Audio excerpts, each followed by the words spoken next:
जय हिंद दोस्तों, तो स्वागत है आपको अपना YouTube channel make dream career में। आज इस वीडियो में हम लोग डिस्कशन करने वाले हैं पैकिंग इफिशियंसी इन बीसीसी यानी कि बॉडी सेंटर्ड क्यूबिक। पहले हम लोगों ने क्या किया है कि एक BCC body centre cubic unit cell का डायग्राम हम लोगों ने पहले बना लिया। अब यहाँ पर देखिए, सबसे पहले हम लोगों ने मान लिया है कि जो ये यूनिट सेल है उसका जो एज लेंथ है वो ए है, और जो हमारा स्फेयर उसमें स्फेरिकल पार्टिकल रहेगा उसका जो रेडियस है वो स्मॉल आर है उसको सबसे पहले हम लोग यहाँ लिख लेंगे। लेट स्मॉल ए जो है वो है एज लेंथ। क्या है? एज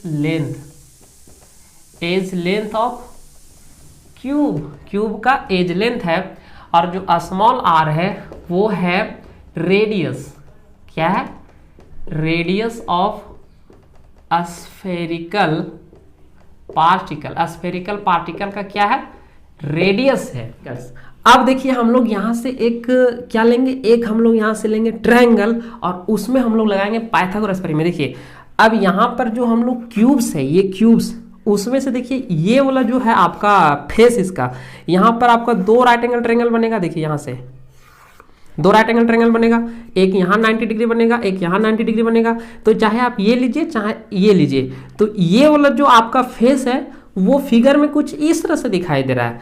तो यहाँ से जब हम लोग इसको देखेंगे तो इस तरह से हम लोग ये राइट एंगल ट्रायंगल अभी इस्तेमाल करते हैं। ठीक है, ये वाला राइट एंगल अभी हम लोग इस्तेमाल करते हैं। तो लिखते हैं यहाँ इन राइट एंगल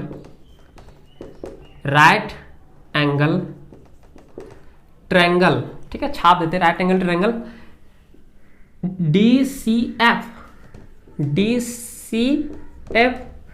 में हम लोग अभी देखने वाले हैं अप्लाइंग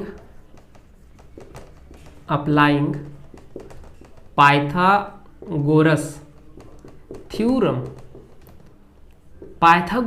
ये पाइथागोरस थ्योरम कहता क्या है? पाइथागोरस थ्योरम कहता है कि किसी भी राइट एंगल ट्रायंगल में जो हाइपोटेनस का कर्ण का जो स्क्वायर होता है वो उनके दो अन्य भुजाओं यानी कि जो आपका एक लंब परपेंडिकुलर और एक जो आपका बेस बचा हुआ यानी कि आपका आधार बचा हुआ है ट्रायंगल का, उन दोनों के स्क्वायर के सम के बराबर होता है। तो इस ट्रायंगल में आप ध्यान दीजिए, इस तरह का एक आपको राइट एंगल ट्रायंगल यहाँ पर राइट एंगल बन रहा है जो आपको 3D में नहीं सही से दिख रहा है। तो यहाँ पर है CDF। अब यहाँ से दिमाग लगा के बताइए, ये दोनों साइड बराबर है। देखिए ये दोनों साइड, देखिए ये वाला साइड एगो आ रहा है इस ट्रायंगल में, और एगो ये वाला साइड आ रहा है इस ट्रायंगल में। तो कहीं ना कहीं ये साइड और ये साइड तो बराबर है क्यूब का, तो ये जो बीच में है वो आपका हाइपोटेनस होगा। सबसे बड़ी भुजा ही हाइपोटेनस होता है। तो यहाँ पर हम लोग क्या लिखेंगे, अप्लाई करेंगे तो DF का स्क्वायर इज इक्वल टू हो जाएगा आपका DC का स्क्वायर प्लस CF का स्क्वायर। अब देखिए इसको हम लोग मान लेते हैं B मान लेते हैं। ठीक है, क्यों? क्योंकि इसका भी हम लोग आगे इस्तेमाल करने वाले हैं। तो DF को हम लोग B का स्क्वायर लिख सकते हैं। ठीक है, CD हमारा क्या है? ये हमारा A है, तो ये हो जाएगा A का स्क्वायर प्लस यहाँ पर जो हमारा CF, ये और ये साइड है एक स्क्वायर का, स्क्वायर फेस का। तो स्क्वायर फेस का जो साइड है दोनों बराबर होगा, यानी कि ये वाला भी हमारा क्या होगा? A होगा, तो ये भी हमारा A का स्क्वायर। तो यहाँ से हम लोगों को जो B स्क्वायर का जो वैल्यू आया है वो आया है हमारा 2A स्क्वायर। तो इसको आप अच्छा से लिख करके रखना है। तो इसको हम लोग मान लेंगे समीकरण 1। ये हो गया हमारा समीकरण 1। अब नीचे शायद नहीं दिखेगा, इसीलिए हम लोग ऊपर से रफ करते हैं और आप ध्यान में रखेंगे। ठीक है, अब हम लोग लिखेंगे यहाँ इन राइट एंगल ट्रायंगल, एक और ट्रायंगल हम लोग राइट एंगल चुनेंगे, वो रहेगा ADF। अब इसमें हम लोग देखते हैं कि क्या हम लोग पाइथागोरस परिमेय अप्लाई कर सकते हैं। तो वो राइट एंगल ट्रायंगल है कैसे, आइए उसको हम लोग 3D में समझते हैं। तो देखिए आपका इस तरह का एक क्यूब है जिसमें ये वाला फेस जो है नीचे वाला फेस है, बेस इसका। अब यहाँ पर एक ट्रायंगल को हम लोग इस तरह से इसमें इंसर्ट करेंगे। इस तरह से देखिए, इस तरह से इस तरह का एक ट्रायंगल है जो क्या कर रहा है कि इस क्यूब का ये वाला जो पीछे वाला जो इसका कॉर्नर है वहां पर इस ट्रायंगल का एक पोर्शन जाके टच करेगा आगे किया, और एक यहाँ पर इस एज में करेगा। तो वही चीज है, देखिए इस ट्रायंगल का हम लोग बात कर रहे हैं, इस ट्रायंगल का। ठीक है, ये जो यहाँ पर ट्रायंगल बन रहा है इसका जो यहाँ पर हम लोग बाहर में भी निकाल चुके हैं ये ट्रायंगल, ठीक है, ADF। अब ये वैल्यू हम लोग निकाल चुके हैं और ये हो जाएगा साइड, ये इसका साइड है क्यूब का, तो ये तो हो जाएगा A। अब यहाँ पर हम लोग अप्लाई करते हैं, अप्लाइंग पाइथागोरस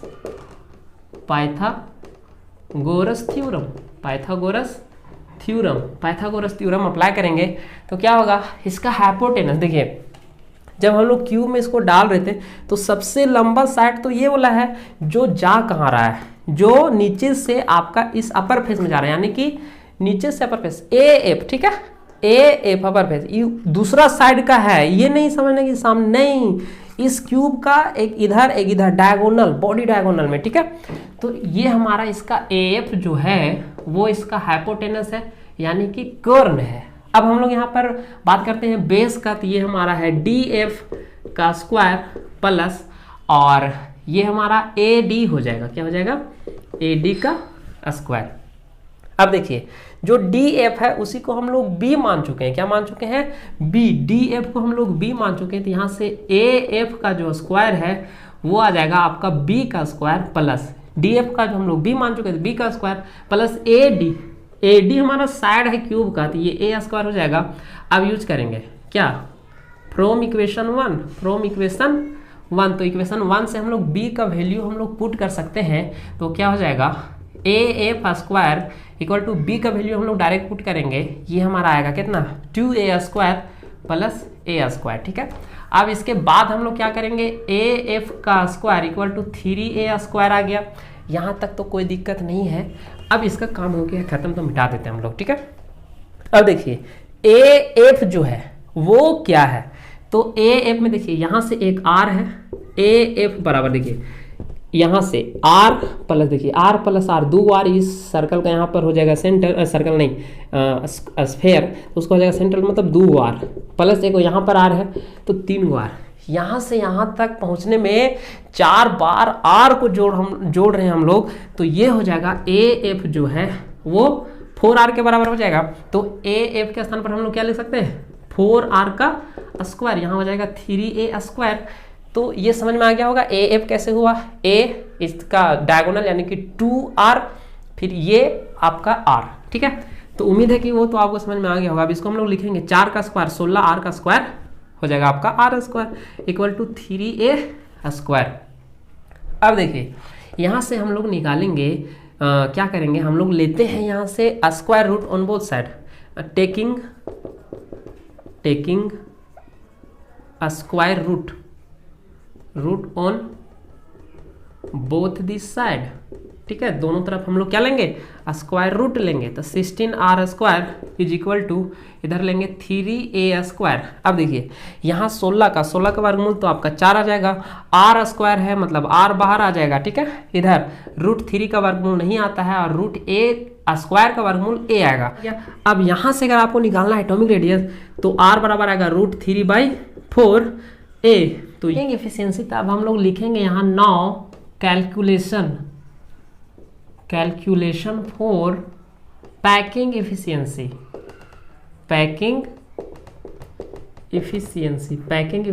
के लिए अब हम लोग क्या करने वाले हैं, कैलकुलेशन करने वाले हैं। तो प्रीवियस वीडियो यदि आपने देखा है तो आपको पता है कि पैकिंग एफिशिएंसी जो होता है वो रेशियो होता है या फिर परसेंटेज होता है, क्या, total space occupied by the sphere in cubic unit cell.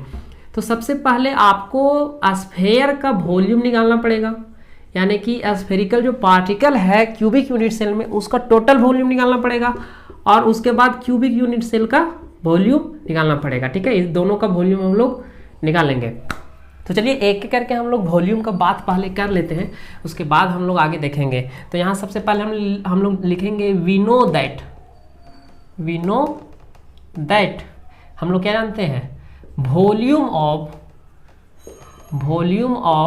Sphere जो होता है वो 4/3 यानी कि 4/3 πr³ होता है, ठीक है। एक स्फीयर का जो वॉल्यूम होगा वो 4/3 πr³ होगा, लेकिन हम लोग जानते हैं कि 20 cc में जो टोटल नंबर ऑफ एटम्स होता है वो होता है 2, तो इसीलिए यहाँ हम लोग लिखेंगे since total number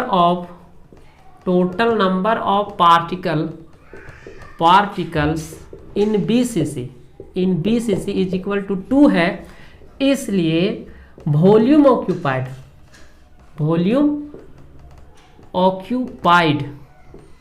by particles in BCC is equal to 2 है, तो ए को इतना ले रहा था, 2 को कितना लेगा, 2 से मल्टीप्लाई कर देंगे, तो 2 इंटू 4/3 पाई आर क्यूब। ये हमारा हो गया वॉल्यूम ऑक्यूपाइड बाय क्या, ये पार्टिकल, स्फेरिकल पार्टिकल। नाउ अब हम लोग बात कर लेते हैं द वॉल्यूम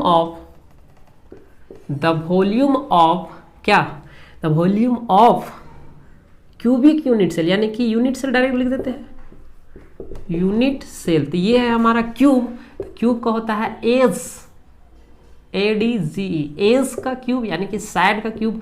तो साइड है इसका ए क्यूब, ए है साइड, इसका ए हम लोग माने क्या, साइड। अब देखिए ए हम लोग नहीं निकाले थे, यहाँ निकाल लेते हैं, ये ए निकालेंगे तो ये ऊपर जाएगा 4 यानी कि 4r। सबसे पहले हम लोग ए लिख लेते हैं, ए 4 जगह ऊपर यानी कि 4r, और नीचे में आ जाएगा हमारा √3।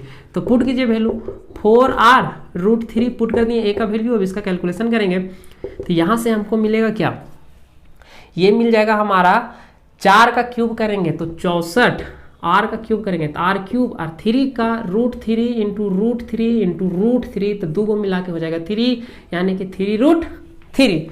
तो ये था हमारा।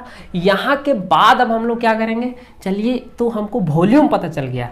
अगर अब हम लोग पैकिंग एफिशिएंसी की बात कर रहे हैं तो उसका फार्मूला हम लोग जानते हैं, क्या जानते हैं, we know that packing efficiency